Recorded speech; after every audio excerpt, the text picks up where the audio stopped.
नमस्कार, सुप्रभात और बहुत बहुत स्वागत है आपका आज की ताज़ा खबर में। तो चलिए, हमेशा की तरह सबसे पहले हम बात करेंगे ग्लोबल इकोनॉमी की। ग्लोबल इकोनॉमी की सबसे पहली न्यूज़ मैं आपके लिए लेकर आया हूँ यूएस स्टॉक मार्केट से, जहाँ पर कल सारे यूएस के स्टॉक्स उनके मेन इंडेक्सेस भी एक अच्छे ओपनिंग के साथ ओपन हुए थे। जहाँ पर सबसे नोटेबल न्यूज़ इसके बारे में है कि वहाँ पर फर्स्ट सिटीजन बैंक करके जो बैंक है which is going to acquire SVB banks assets, उनके शेयर्स कल ऑलमोस्ट 40% से ज़्यादा ओपन हुए थे। एंड ये एक नॉर्थ कैरोलिना बेस्ड बैंक है जिनको यूएस के रेगुलेटर से अनाउंस किया है कि उन्हें परचेज करने हैं $72 बिलियन के सिलिकॉन वैली बैंक के एसेट्स, जो उनको एट ए डिस्काउंट मिल रहे हैं ऑफ $16.5 बिलियन। सो इस वजह से यहाँ पर सारे शेयरहोल्डर्स नोटिस कर रहे थे कि यहाँ पर शायद बहुत सारा वैल्यू एक्रीशन हो सकता है। इस वजह से फर्स्ट सिटीजन बैंक जो था उसके शेयर्स कल ऊपर रहे थे। एफडीआईसी यानी फेडरल डिपॉजिट इंश्योरेंस कॉर्पोरेशन, जो वहाँ का रेगुलेटर है, उन्होंने ये डील जो है वो करा के दी है बिटवीन एसवीबी बैंक। जो उनके सारे एसेट्स जो है वो मेनली सिर्फ डिपॉजिट्स एंड लोन्स कवर करने वाले हैं, लेकिन $90 बिलियन जो सिक्योरिटीज है एंड एसवीबी बैंक के कुछ बाकी एसेट्स है वो अभी भी फेडरल रिसीवरशिप यानी एफडीआईसी के पास ही रहेंगे। बाकी सारे जो डिपॉजिट्स एंड लोन्स है वो सिर्फ यहाँ पर ट्रांसफर होने वाले हैं टू फर्स्ट सिटीजन्स बैंक। इसी के साथ बाकी जो लार्ज बैंक्स थे यूएस के मार्केट्स में, लाइक बैंक ऑफ अमेरिका, वो भी कल काफ़ी अप मूव दिखा रहे थे। उसका रीज़न यही था कि रीजनल लेंडर्स की अगर हम बात करें, अगर की कॉर्प करके एक रीजनल लेंडर है वहाँ पर, फर्स्ट रिपब्लिक बैंक है, ये सारे बैंक्स में कल थोड़ा सा ऑप्टिमिज्म दिखा। बिकॉज हम कंटिन्यूसली देख रहे हैं यहाँ पर हर एक बैंक की कोई, स्पेशली जो रीजनल बैंक्स है उनमें काफ़ी एक प्रॉब्लम्स कहीं ना कहीं हर हफ्ते नजर आ रहे हैं। So currently no news is good news जैसी एनवायरनमेंट वहाँ पर हो गई है। एंड इस वजह से बैंकिंग सेक्टर यूएस मार्केट में वो कल काफ़ी अच्छा कर रहा था। Next news is from world bank, जिन्होंने कहा है कि ग्लोबल इकोनॉमी है वो एक लॉस्ट डेकेड फेस कर सकते हैं इन द करंट डेकेड। यानी बेसिकली वर्ल्ड बैंक का ये कहना है कि शायद ये जो करंट डेकेड है फ्रॉम 2020 टू 2030, वहाँ पर ग्लोबल लेवल पर ग्रोथ की जो स्लो डाउन है वो काफ़ी ज़्यादा हो सकती है। ऐसा उनका कहने का जो मोटिव है वो ये है कि ओवर द लास्ट 30 ईयर्स उनका ये कहना है कि जो भी ग्लोबल इकोनॉमी की स्पीड लिमिट थी वो थोड़ी सी फेड होती हुई नजर आ रही है। एंड शायद ये एक 3 डेकेड लो पे पहुंच सकती है बाय 2030। इसके अलावा उन्होंने जो रीजंस बताया है जिस वजह से उनको ये लगता है कि शायद ग्लोबल इकोनॉमी में इस डेकेड में स्लो डाउन आएगा, उसके कुछ रीजंस ये है कि इन्वेस्टमेंट की जो ग्रोथ है वो थोड़ी बहुत वीकन होती हुई नजर आ रही है। ग्लोबल लेवल फोर्स जो है वो भी एक बहुत स्लगिश वे में ग्रो कर रहा है, यानी यहाँ पर ग्रोथ की जो रेट है वो उतना ज़्यादा नहीं है। एंड ह्यूमन कैपिटल रिवर्सल्स जो है वो बहुत चीज़ें ट्रिगर कर रही है, जैसे कोविड का जो पैंडेमिक था, कोरोना वायरस पैंडेमिक, उस वजह से ह्यूमन कैपिटल में काफ़ी सारे रिवर्सल्स हमें दिखने मिले हैं। सो ग्रोथ जो है इंटरनेशनल ट्रेड में वो जीडीपी शायद ही मैच कर पाएगी, ऐसा वर्ल्ड बैंक का कहना है। सो ये सारे जो इम्पैक्ट है इन वजह से उनका ये कहना है। एंड उनका ये भी कहना है कि डेवलपिंग कंट्रीज जो है वहाँ पर ये जो ग्रोथ की स्लो डाउन है वो शायद ज़्यादा दिख सकती है, क्योंकि उनका ये कहना है कि जो पोटेंशियल जीडीपी ग्रोथ है वो इस डेकेड में 4% ही दिखेगी in developing nations, compare to 6% जो उनका इस सेंचुरी के फर्स्ट डेकेड में था। यानी 2000 से लेकर 2010 तक 6% की ग्रोथ यहाँ पर दिखी थी इन डेवलपिंग इकोनॉमीज, वो शायद 4% तक ही आएगी इस डेकेड में, ऐसा वर्ल्ड बैंक का कहना है। अल्दो ये कहना इससे पहले भी बहुत सारे क्लेम्स हुए हैं in the previous decades also, so it remains to be seen कि ये कितना materialize होता है। बट ये रिपोर्ट जो है वो बहुत सारे पॉलिसी चेंजेस भी रिकमेंड कर रहा है जिससे ऐसा स्लो डाउन ना आए। उसमें से कुछ चीज़ें जो उन्होंने कही हैं वो ये है कि मॉनिटरी एंड फिस्कल पॉलिसी की जो अलाइनमेंट है वो अगर ग्रोथ से हो, वो अगर फाइनेंशियल फ्रेमवर्क से हो, तो उससे शायद हेल्प मिल सकती है। Obviously inflation and reduction of debt of the government debt वो एक बहुत बड़ा कंसर्न उन्हें यहाँ पर नजर आ रहा है। The next news is from China, जहाँ पर एप्पल के सीईओ टिम कुक ने कल विजिट किया था, जहाँ पर उन्होंने उनके मिनिस्ट्री के बहुत सारे मिनिस्टर्स के साथ भी कल इंटरेक्शन किया था, जहाँ पर उन्होंने ये डिस्कस किया है कि इंडस्ट्रियल एंड सप्लाई चेन को हम स्टेबलाइज कैसे कर सकते हैं, उसके प्लान्स वहाँ पर उन्होंने डिस्कस किए थे। एप्पल के काफ़ी इंपॉर्टेंट प्रोडक्शन यूनिट जो है वो चाइना में ही बेस्ड है, सो इस वजह से ये एक काफ़ी इंपॉर्टेंट डिस्कशन माना जा रहा है। अल्दो एप्पल ने इस पर कमेंट करने से डिक्लाइन कर दिया है कि जो टिम कुक की जो एक्टिविटीज़ है करंटली मेनलैंड चाइना में, वो किन चीज़ों पे ये टॉक्स बेसिकली चल रहे हैं, वो यहाँ पर उन्होंने कमेंट करने में डिक्लाइन किया। ऑब्वियसली हम ऑलरेडी देख रहे हैं कि यूएस एंड चाइना के बीच में एक cold war related to trade काफ़ी अरसे से चल रहा है, सो उसके चलते शायद यहाँ पर कंपनीज को उतनी डिटेल में बातें यहाँ पर करनी नहीं है। बट जो चाइना के कम्युनिस्ट पार्टी के जो ऑफिशियल्स हैं, उन्होंने ये क्लियर किया है कि उनकी टॉप प्रायोरिटी इस साल ये रहेगी कि जो भी कंसर्न्स चाइना में दिखे हैं सारे कंपनीज को रिगार्डिंग प्रोडक्शन एंड आउटपुट, वो स्टेबलाइज हो जाएंगे। एंड ये सारी अश्योरेंसेस यहाँ की मिनिस्ट्रीज जो है वो सारे कंपनीज को दे रहे हैं। सो ये मीटिंग ऐसे टाइम पर आ रही है जहाँ पर थोड़ी थोड़ी बातचीत चल रही है हर जगह पर कि एप्पल शायद अपने प्रोडक्शन मूव कर लेगा फ्रॉम चाइना।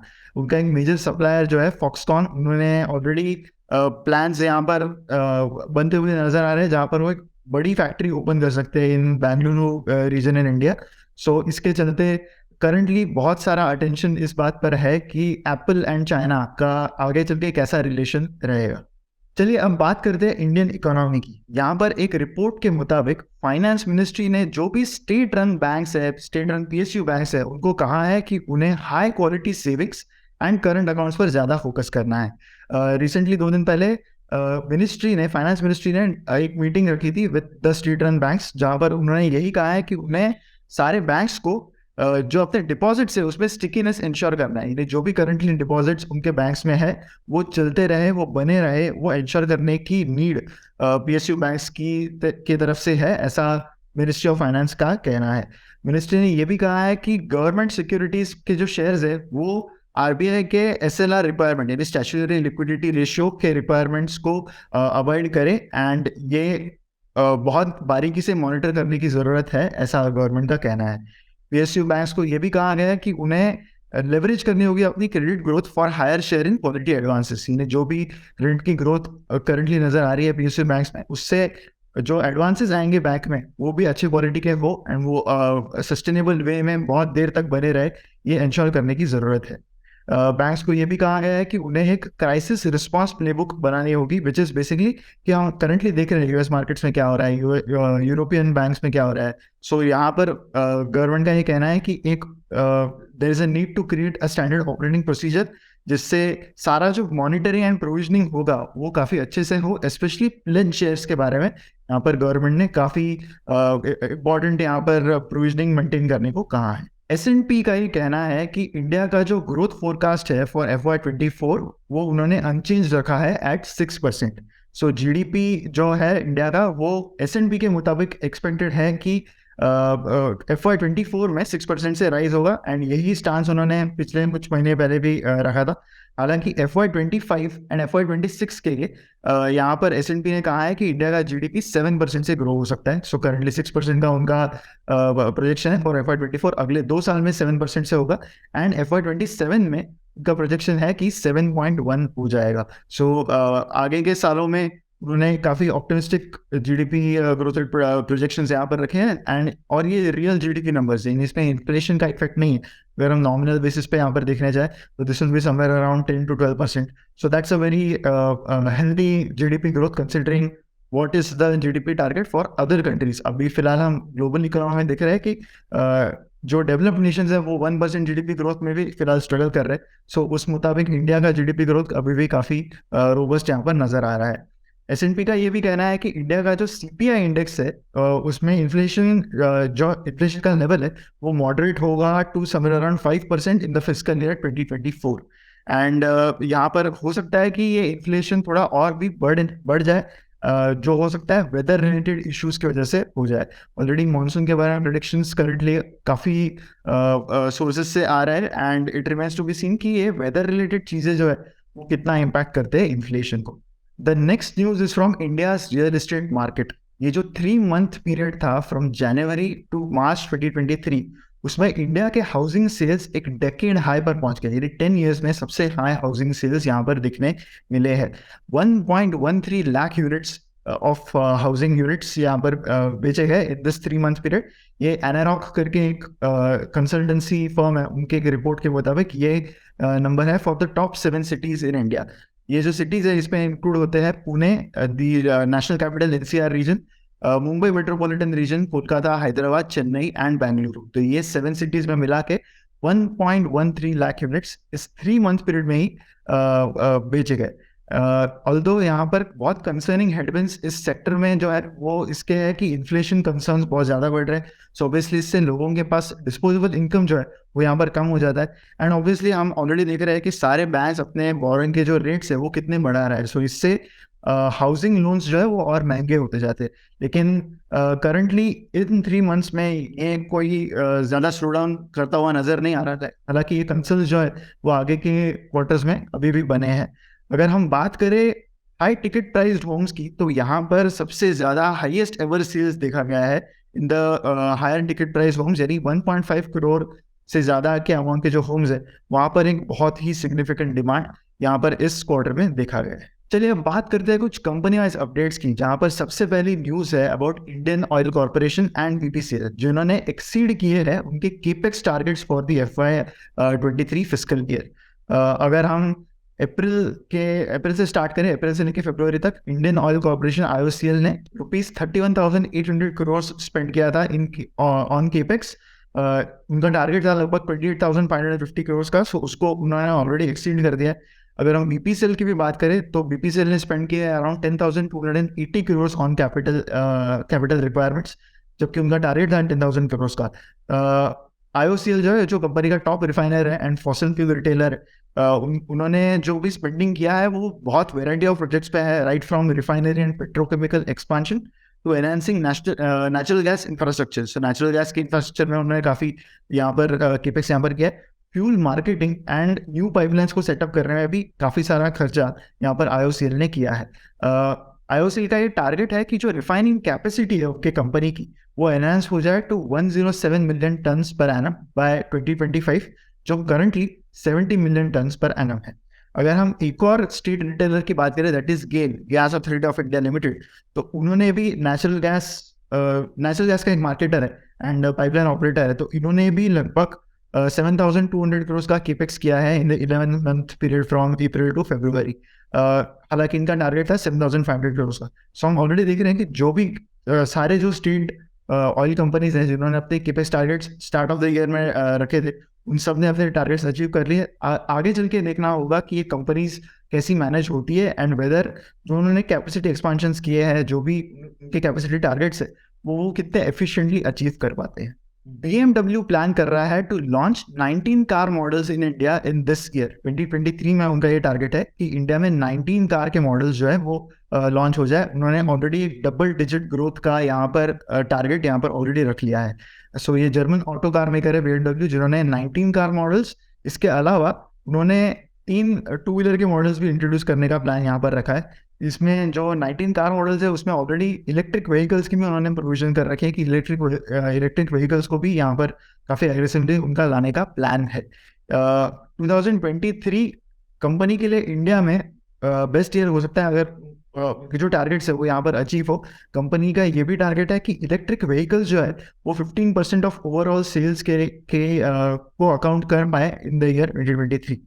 जो 8 वीक्स रहे from December of 2022 to January this year, company ने 8 प्रोडक्ट्स ऑलरेडी इंट्रोड्यूस कर दिए in the Indian markets and they have been able to create a demand and an order pipeline of 5,500 cars and 4,500 bikes. तो यहाँ पर काफ़ी अच्छी जल्दी demand यहाँ पर उन्हें नज़र आ रही है।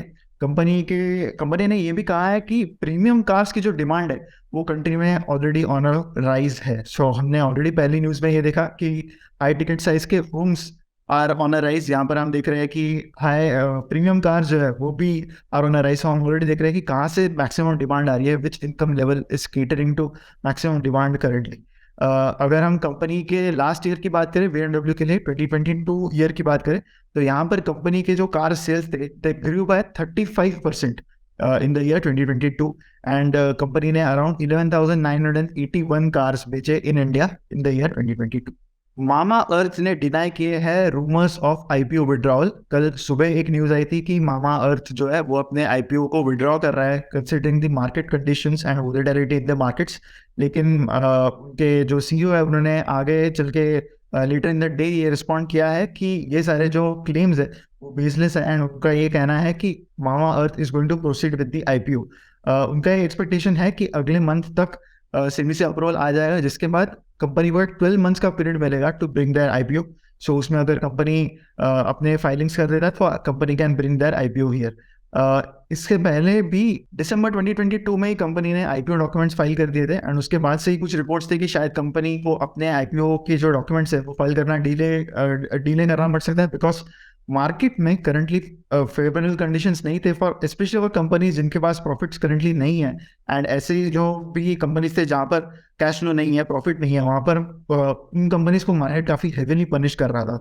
According to the IPO documents filed by the company in December 2022, कंपनी का ये प्लान है कि वो लगभग 200 to 300 मिलियन डॉलर्स का आईपीओ यहाँ पर करेंगे which will be issuance of new equity shares and इसके अलावा कुछ ऑफर फॉर सेल भी यहाँ पर हो सकता है। The next news from L&T, जिनके एक आर्म ने काफ़ी large domestic orders and overseas orders भी कल बैक किए हैं। ये orders mainly power transmission and distribution business में है, जहाँ पर उन्हें काफ़ी बड़ी ऑर्डर मिली है, ऐसा उन्होंने फाइलिंग कल किया है। कंपनी के क्लासिफिकेशन के मुताबिक orders ranging between 2500 crore and 5000 crore जो है वो लार्ज ऑर्डर की कैटेगरी में आती है। सो हम ये एक्सपेक्ट कर सकते हैं कि इस रेंज में ही ये ऑर्डर है, बट एग्जैक्टली ये ऑर्डर की जो डिटेल्स है वो हमें आगे चल के ही मिलेंगे। सो इसी के साथ आज का एपिसोड ऑफ आज की ताज़ा खबर यहीं पर कंक्लूड होता है। आई होप आपको ये वीडियो अच्छा लगा होगा, कमेंट में ज़रूर बताइएगा, चैनल को सब्सक्राइब कीजिए and yes don't forget to visit investchannel.in, जहाँ पर आपको हमारे सारे रिसर्च प्रोडक्ट्स पे काफ़ी अच्छे डिस्काउंट्स मिलेंगे। So check out Stockometer, Fundometer and model portfolios. मिलेंगे अगले वीडियो में। Thank you.